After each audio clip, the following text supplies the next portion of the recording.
কেমন আছো বন্ধুরা? Welcome to my world. সকাল সকাল একটুখানি টিফিন করে বেরিয়ে পড়লাম একটা খুব সুন্দর জায়গায় নিয়ে যাব তোমাদের। হ্যাঁ, কোথায় নিয়ে যাব সেটি হলো আমাদের সবথেকে প্রিয় ল্যান্ড অফ গড মেকার মানে কুমোরটুলি। ঐতিহ্য এবং ইতিহাসের মেলবন্ধন পাওয়া যায় এই উত্তর কলকাতার আরোহীতলা বা শোভাবাজারের কাছেই অবস্থিত এই কুমোরটুলি, যা রবীন্দ্র সরণি বা চিৎপুর রোডের পাশেই অবস্থিত। আমরাও তাই চলে আসলাম কুমোরটুলি ঘুরতে। পৌঁছতে অনেক বিকেল, তাই দুপুরের লাঞ্চটাও সেরে নিলাম এখানেই। পেট পুজো করে আমরা বেরিয়ে পড়ব আমাদের মূল গন্তব্যস্থলে, আর তোমাদেরকেও নিয়ে যাব। আর হ্যাঁ, এই পুজো কাহিনীর সম্পূর্ণ বিস্তারিত ইতিহাস এবং কুমোরটুলির ইতিহাস তোমাদের সবার সাথে শেয়ার করব। উত্তর কলকাতা বলতেই মনে পড়ে পুরনো বাড়ি, সেই সরু সরু গলি এবং হুগলি নদী। কুমোরটুলি কথাটার অর্থ কিন্তু একদমই আলাদা। আর সত্যি কুমোরটুলি আসলে মনটা যেন ভরে ওঠে। কুমোরটুলি কথার অর্থ কুমোর, অর্থাৎ মৃৎশিল্পী। মৃৎশিল্পীরা যেখানে অবস্থান করে সেই জায়গাকেই বলা হয় কুমোরটুলি। সত্যি কি মিষ্টি না?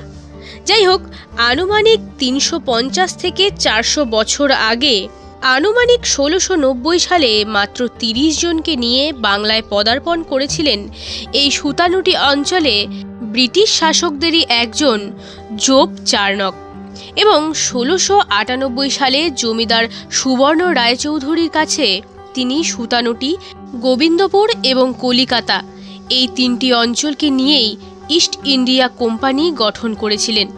আসল ঘটনা শুরু হলো আনুমানিক 1757 সালে পাকাপাকিভাবে লর্ড ক্লাইভ বাংলার সিরাজউদ্দৌলাকে বাংলা থেকে তাড়িয়ে নিজের ব্রিটিশ সাম্রাজ্য এখানেই গঠন করে ফেলল। এরপর ব্রিটিশদের প্রধান বাণিজ্যের ঘাঁটি হয়ে উঠল এই সুতানুটি। এই জায়গায় অনেক বাণিজ্য গড়ে উঠেছিল। সেই সময় কিন্তু গ্রাম থেকে হতদরিদ্র মানুষেরা কাজের সন্ধানে এই কলকাতা বা সুতানুটি বা গোবিন্দপুরেই চলে আসতো। সেই সময় অনেকগুলো পাড়া তৈরি হয়েছিল। যে যেই কাজের সাথে জড়িত ছিল তারা একটি পাড়া গঠন করলো। তার মধ্যেই কৃষ্ণনগর থেকে আগত হতদরিদ্র মানুষেরা যারা মৃৎশিল্পী ছিল, তারা একটি জায়গায় তাদের আস্থানা বা ঘাঁটি গাড়ল। ঘাঁটি গেড়ে তারা নিজেদের কাজ শুরু করলো এবং সেই জায়গাটি পরবর্তীকালে কুমোরটুলি নামে পরিচিতি লাভ করেছে। আমরা তো জেনে নিলাম যে এই জায়গার নাম কি করে হলো, কিন্তু আসল কাহিনী এখনো বাকি আছে। এখন যেটা বলবো সেটা কিন্তু একদমই আলাদা। আমরা তো সবসময় বনেদি বাড়িতে দেখে আসি যে একচালার ঠাকুর। আমরা কিন্তু শুধুমাত্র বারোয়ারি পুজো বা সার্বজনীন পুজোগুলোতেই দেখি ভিন্ন ভিন্ন চালায় প্রতিমা নির্মিত হয়, কিন্তু আমরা জানি কি তার পেছনে থাকা ইতিহাস? তাহলে চলো সেই ইতিহাসটাও জেনে নিই। শোভাবাজারের রাজা নবকৃষ্ণদেব নদিয়ার রাজা কৃষ্ণচন্দ্রের দুর্গাপূজা থেকে অনুপ্রাণিত হয়ে কলকাতায় প্রথমবার দুর্গাপূজা শুরু করলো তার নিজ বাসভবনে শোভাবাজার রাজবাড়িতে, যা আজও মানুষের কাছে অনেক জনপ্রিয়। এই শোভাবাজার রাজবাড়িতে পূজিত হতো মা একচালায়, যা নির্মিত হতো একচালার ঠাকুর, যাকে দেখলেই মন ভরে যেত। না, শুধুমাত্র যে একই ঠাকুর প্রত্যেকবার প্রত্যেক জায়গায় নির্মিত হবে তা কিন্তু নয়। সেই রকমই ভিন্ন ভিন্ন স্থানে ভিন্ন ভিন্ন রকমে প্রতিমা নির্মিত হতে শুরু করলো কবে থেকে? হ্যাঁ, সেটাই এখন আলোচনা করব। প্রথমত, কুমোরটুলিতে যারা মৃৎশিল্পী ছিল তারা আসলে জানতই না যে দেবদেবী কেমন দেখতে হবে। তারা কখনো বেদ, উপনিষদ বা কোনো শাস্ত্রও পড়েনি, কিন্তু তাদের কাছে এক সুস্পষ্ট ধারণা ছিল গ্রিক দেবদেবী সম্পর্কে। তারই নিদর্শন কিন্তু এই মহিষাসুর। কিন্তু মায়ের মূর্তি কিন্তু হতো সাবেকিয়ানায়। একইভাবে সব প্রতিমার মুখ কিন্তু আগে একই রকম ছিল, একই সাঁচেই তৈরি হতো। কিন্তু এখন অনেক কারণেই তা পরিবর্তিত হয়েছে। আমরা এরপরে জেনে নেব কিভাবে পরিবর্তন আসলো। যাই হোক, প্রথমে জেনে নিই যে বারোয়ারি কথাটা কিভাবে এলো।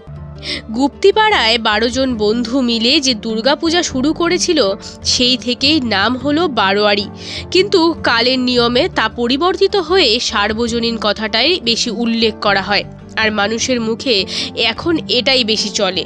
কুমোরটুলিতেও কিন্তু এই বারোয়ারি বা সার্বজনীন পুজোর প্রচলন দেখা গেল।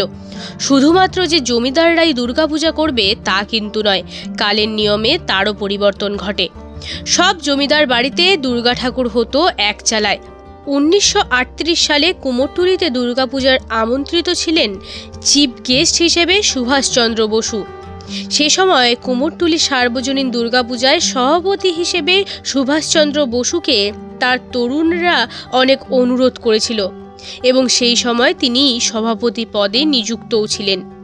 কিন্তু সেই বছর কোনো এক কারণবশত পঞ্চমী তিথিতে হয়ে গেল এক ভয়াবহ অগ্নিকাণ্ড। সেই অগ্নিকাণ্ডে কিন্তু প্রতিমাও ভস্মীভূত হয়ে যায়। তখন পরের দিনই যেহেতু পুজো ছিল, সেই পুজো তো বন্ধ করা যাবে না।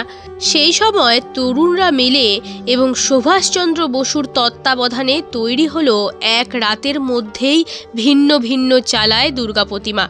সেই থেকেই শুরু হলো ভিন্ন চালায় দুর্গা প্রতিমা নির্মাণের কাজ, এবং সেটি খুব তাড়াতাড়ি এবং সময় সাপেক্ষও ছিল। 5 চালায় দুর্গা প্রতিমা নির্মিত করে পুজো হলো সেই বছর কুমোরটুলিতে, এবং সেই থেকেই যে পুজো শুরু হলো তা এখনো হয়ে আসছে শোভাবাজার কুমোরটুলিতেই। কুমোরটুলি সবথেকে বেশি জনপ্রিয় হয়ে ওঠে যখন কলকাতা বা কলকাতার পার্শ্ববর্তী এলাকাগুলোতে শুরু হলো সার্বজনীন পুজো। দুর্গাপূজা মানেই মনে হয় নতুন জামা, ঢাকের আওয়াজ, তার সাথে ওতপ্রোতভাবে জড়িয়ে চণ্ডীপাঠ এবং উলুধ্বনি, শঙ্খধ্বনি এবং ধুনুচি নাচ। এসব মনে পড়লেই সবার প্রথমে কিন্তু এই কুমোরটুলির কথাই মাথায় আসে। কলকাতায় নানা অজানা ইতিহাসের মধ্যেও কুমোরটুলির এই ইতিহাস কিন্তু লুকিয়ে আছে উত্তর কলকাতার আনাচে কানাচে, যা আমাদের কাছে জানাটা খুবই জরুরি। আমাদের আজকের ভিডিও কেমন লাগলো অবশ্যই কমেন্টের মাধ্যমে জানিও। তারপর আমি সেখান থেকে বাড়ি ফিরে আসি এবং বাড়ি ফিরে এসে অনেক নিত্য নতুন পুরনো জিনিসপত্রের সংগ্রহ দেখতে পারি। যাই হোক, সেটাও তোমাদের সাথে শেয়ার করলাম, আর সেটাও যদি ভালো লাগে অবশ্যই কমেন্টে লিখতে কিন্তু ভুলো না। পুরনো ঐতিহ্য, পুরনো ইতিহাস সব কিছু নিয়েই আমার চ্যানেলের নাড়াঘাটা। যদি ভালো লাগে সাবস্ক্রাইব করে পাশে থাকা বেল আইকনটিও ক্লিক করে দিও পরবর্তী আপডেটের জন্য। আর নিত্য নতুন ভিডিও দেখতে চাইলে আমার চ্যানেলে ফলো করতে একদমই ভুলো না। আজকের মতন টাটা।